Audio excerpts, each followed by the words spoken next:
The St. Johns River is widely used in Jacksonville, from recreational boating to cargo shipping and even marine biology surveys. But not all marine life in the river is native to the First Coast. Director of Marine Science Program at Jacksonville University, Dr. Dan McCarthy, says even common aquarium fish can be a problem. So anytime somebody new comes in, we're like, maybe there's a problem. One of them in particular, Plecostomus, the one that everyone calls plecos, is commonly purchased, and people purchase them because they're algae suckers first and foremost. And this is the same guy that you would purchase at Walmart, but now is much bigger. Pleco fish can destroy riverbanks they burrow into, and because they're armor-plated, not many predators eat them. Behind me, the St. Johns River. Looks good now, but it wasn't always that way. Apparently, this river was once completely clogged by an invasive water plant.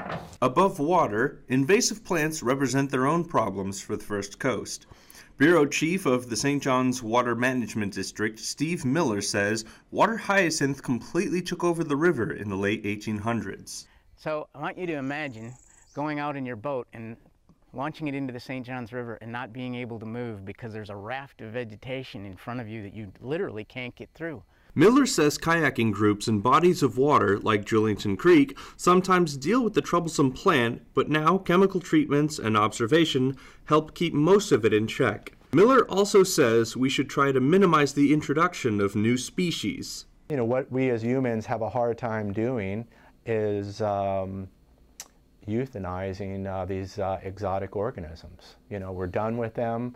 We'd rather just throw them back in the water, even though it's not the area that they came from, and then they potentially could cause a problem. However, not all non-native species are a problem. McCarthy says there's a lot of species that aren't from the area that live in the ecosystem just fine.